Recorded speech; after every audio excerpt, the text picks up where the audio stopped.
a gente percebe que a própria presidente, ela usa o Palácio do Planalto para fazer os seus comícios diários naquela casa. Todos os dias temos notícias e mais notícias sobre novas falas ameaçando a população que é a favor do Brasil. Recentemente tivemos uma certa pessoa, para não precisar falar os nomes aqui, mandando invadir as casas de quem era a favor do Brasil. E a forma de enfrentar a bancada da bala contra o golpe é ocupar as propriedades deles, ainda lá nas bases, lá no campo. E é a CONTAG, é os movimentos sociais do campo que vão fazer isso. E ontem dizíamos na passeata, vamos ocupar os gabinetes, mas também as fazendas deles. Isso é um absurdo, isso é uma vergonha. E mais triste ainda é a gente poder ver que ela mesma aplaude. Aplaude achando aquilo maravilhoso e levando os discursos cada vez mais, separando a população como se houvesse. Quem faz isso, eu já disse, é o próprio governo. Ele consegue. E tanto é preocupado com eles e com seus cargos e com as pessoas aliadas que estão ao seu lado, que quiseram dar um ministério ao ex-presidente Lula para poder fazer com que ele tivesse um foro privilegiado. Eles condenaram já, efetivamente. Tá? Não tem defesa jurídica que salve. Tá? Eu acho, tá? E uma coisa que está na mão de vocês. É ministério. Acabou, porra. Você tem uma coisa na tua mão hoje. Usa, caralho. Agora você tem uma coisa na tua mão, porra. Você, o PT, a Dilma, entendeu? Porra, faz isso e foda-se, vai ter porrada, vão criticar. É daí, né, porra, numa boa. Boa iniciativa você precisa tomar, porque está na mão de uma juíza da 4ª vara, que não sabe quando toma decisão, mas pode tomar decisão hoje. Nós somos... ele pediu a preventiva do cara em cima do quê? Não tem, em cima do triplex, da denúncia, ele é louco, os 3 promotores aqui, Jacques. Tá bom, deixa eu fazer alguma coisa aqui. Porque eles podem, a juíza pode despachar agora, tá? Tem advogado para lá, estamos chamando deputado. Falou. Okay. A outra coisa é o seguinte, se nomear ele hoje, o que acontece? Aí, não sei, eu tô por fora. Então, consulta isso também. Porque mas ele já decidiu? Não, mas nós estamos, todo mundo pressionou ele aqui, Fernando Haddad, todo o movimento sindical, todo mundo. Tá bom. Seguinte, eu tô mandando o Bessias junto com o papel para a gente ter ele e só usa em caso de necessidade, que é o termo de posse. Que vergonha, que decepção. Isso sim é decepcionante ao nosso país. A gente tem um ex-presidente envolvido com várias coisas que a gente percebe que cada vez mais só aumentam. Fica claro que o benefício político recebido foi basicamente do ex-presidente Lula e atualmente da atual presidenta. O ex-presidente Lula, além de líder partidário, era o responsável final pela decisão de quem seriam os diretores da Petrobras e foi um dos principais beneficiários dos delitos. De fato, surgiram evidências de que os crimes o enriqueceram e financiaram campanhas eleitorais e o caixa de sua agremiação política. Nós sabemos que José Dirceu estava realmente aparelhando a Petrobras para desvios de recursos.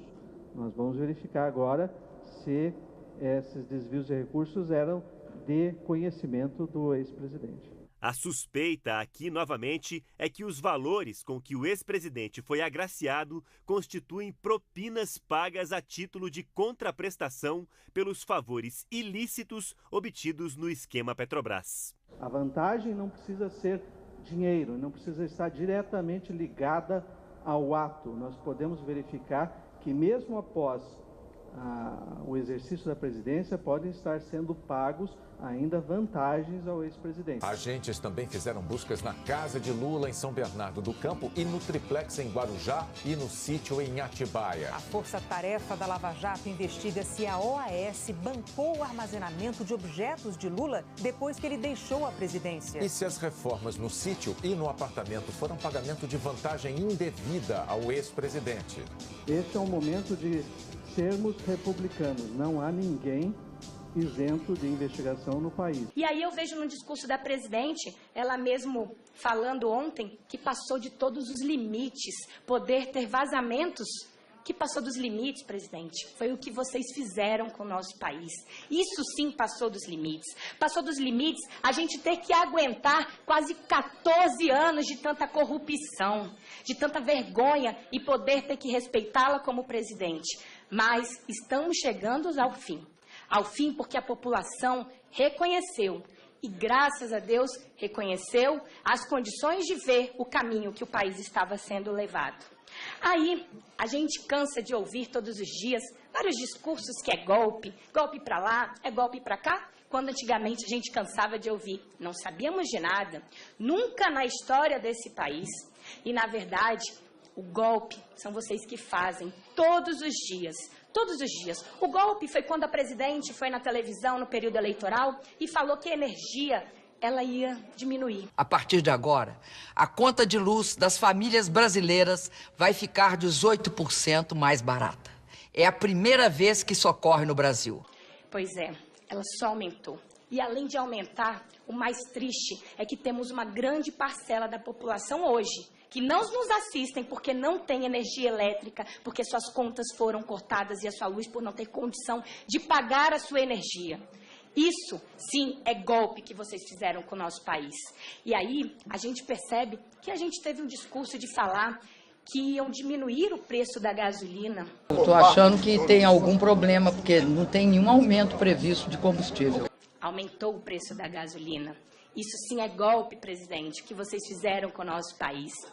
Falaram que íamos ter mais oportunidades de estudos para os brasileiros.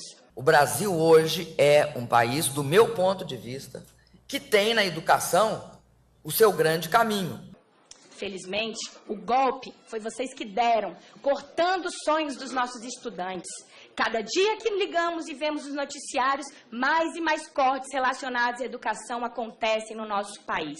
Mais de 7 bilhões de reais foram cortados do orçamento do governo federal na educação para 2015. A área da educação foi a mais atingida pelos cortes, o que afetou diretamente o funcionamento das universidades federais.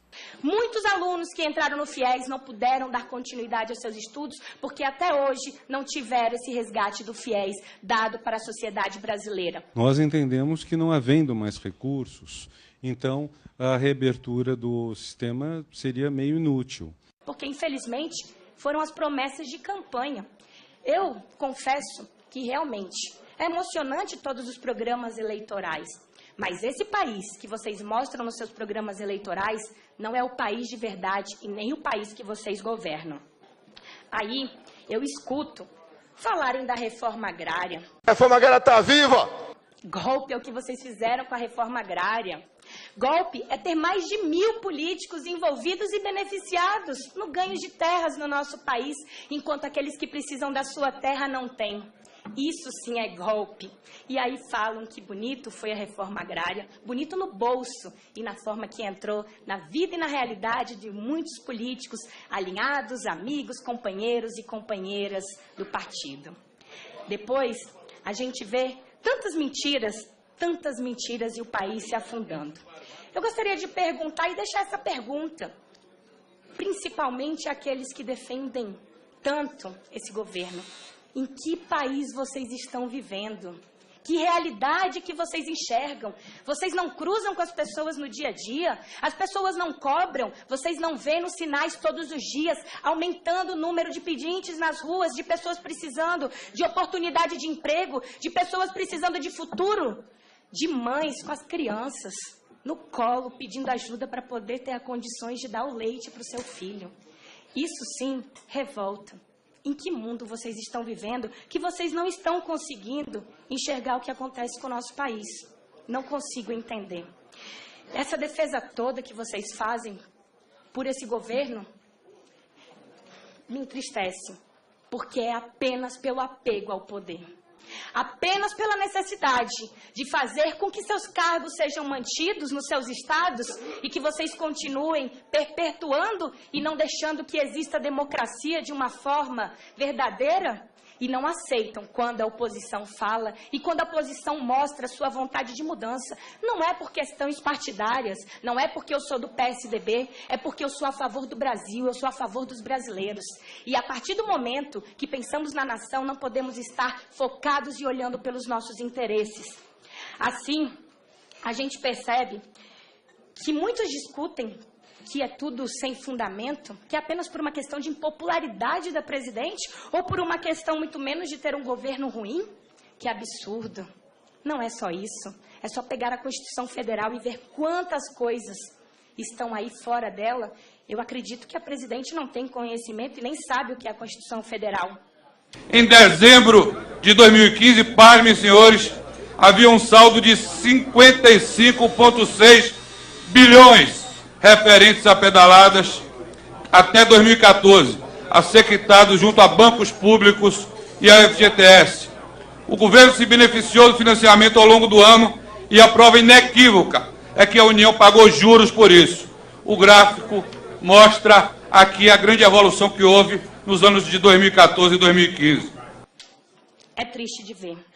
Mas aí, quando falam da impopularidade, pensar que uma presidente da República, ela não pode sair às ruas, pois o povo não aplaude, pois ela tem medo do que a população pensa, porque o que a população pensa é reflexo do seu governo. Assim, me entristece poder saber que não temos uma representante que merecemos, não temos uma representante que lute por nossos anseios. E quando eu escuto alguns discursos falarem que se houver esse golpe as pessoas vão para as ruas. Mas se eles não querem, nós sabemos brigar também. Sobretudo quando o João Pedro Estéreo colocar o exército dele do nosso lado. Que tipo de intimidação é esse? As pessoas realmente têm ido para as ruas a favor de vocês, mas a grande maioria são comissionados, porque o governo tem mais de 30 mil comissionados no nosso país. E muitos deles que vão, muitas vezes é só pela bagunça ou pelo pão com mortadela que vocês dão. A principal causa que vocês estão aqui hoje na Sindicato. Sobressaio sem indicar não. Sobressaio sem indicar não.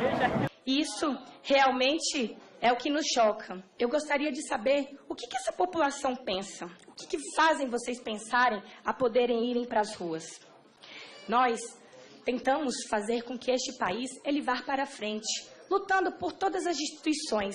E, de repente, eu percebo que há um tipo de intimidação que querem fazer, principalmente a Polícia Federal. Desde 2007, quando teve o caso do mensalão, a Polícia Federal não teve mais reajustes, não teve abertura para as novas vagas. Por que será? O que será que já pensaram que a Polícia Federal podia prejudicar tanto esse governo? E o mais curioso é um decreto de 2012, aonde todas as deslocações da Polícia Federal, em grande massa que fosse sair para outro lugar, teria que ser avisado ao Ministério da Justiça. Por quê? Fica essa pergunta, muito estranho. Será que já estavam preparando o país para isso? Com tantas críticas à imprensa, fazendo e querendo fazer com que as pessoas não saibam o que acontece no nosso país? Eles têm que ter medo. Sabe, eles têm que ter preocupação. Um filho da puta desse qualquer que fala merda, ele tem que dormir sabendo que no dia seguinte vai ter 10 deputados na casa dele enchendo o saco, no escritório dele enchendo o saco, vai ter uma apresentação no Supremo Tribunal Federal, vai ter qualquer coisa. Vai ter 10 discursos na Câmara contra ele, vai citar o nome dele. Sabe? Eles precisam parar com esse negócio de que eles estão acima do bem e do mal. É isso, não. Sabe? Se um filho da puta desse qualquer pode pegar um ex-presidente, sabe, achincalhar, por que a gente não pode achincalhar? Nós temos pressa de resgatar a nossa dignidade, a pressa de resgatar a dignidade do país. Estamos na luta pela ética, a luta pela moral e pelos bons costumes. Agora há pouco, no meio da nossa comissão, recebi aqui a notícia e vi a notícia da revista Isto É. Um absurdo poder ver que está sendo feito balcão de negócios todos os dias pelo voto do impeachment. Vergonhoso é saber que estão oferecendo 50 bilhões em emendas para quem se indignar a votar. contra o impeachment.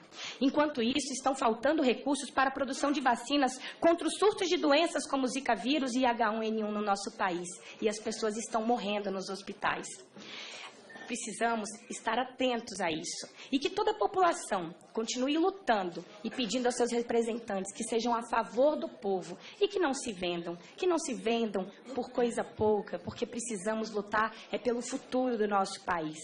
É preciso que os interesses do país ele esteja acima de um grupo pequeno, de licitações, de cargos, de ministérios e de dinheiros como estão sendo distribuídos, envergonhando principalmente o nosso parlamento, porque aqui tem muita gente boa, muita gente do bem, muita gente honesta e muita gente com caráter. Isso a gente tem que deixar bem claro, porque caráter a gente não troca, a gente não vende e a gente não muda. E se esses que estão se vendendo é porque nunca tiveram caráter. Quero dizer a todos os deputados, nós somos os juízes para a decisão do futuro do nosso país. E eu espero que 342 deputados sejam a favor do povo brasileiro, sejam a favor da democracia, sejam a favor de um país que dê saúde, que dê segurança, que dê qualidade de vida e que não faça o que está fazendo, envergonhando, não apenas aqui, mas envergonhando as notícias fora. Estamos cansados todos os dias de saber de mais e mais casos de corrupções envolvendo o Partido dos Trabalhadores. Estou com o povo brasileiro, estou com o nosso relator, deputado Gilvair Arantes, e eu quero agradecer principalmente ao povo de Rondônia, que me deu a oportunidade de poder estar aqui, sendo a voz deles e mostrando o sentimento de cada um que vão às ruas, todas as manifestações para lutar pelo país que queremos e que acreditamos. Deixo aqui o meu apoio e o meu voto a favor do impeachment, a favor do Brasil e a favor dos brasileiros. Muito obrigada, presidente. Obrigado. Antes de passar a palavra...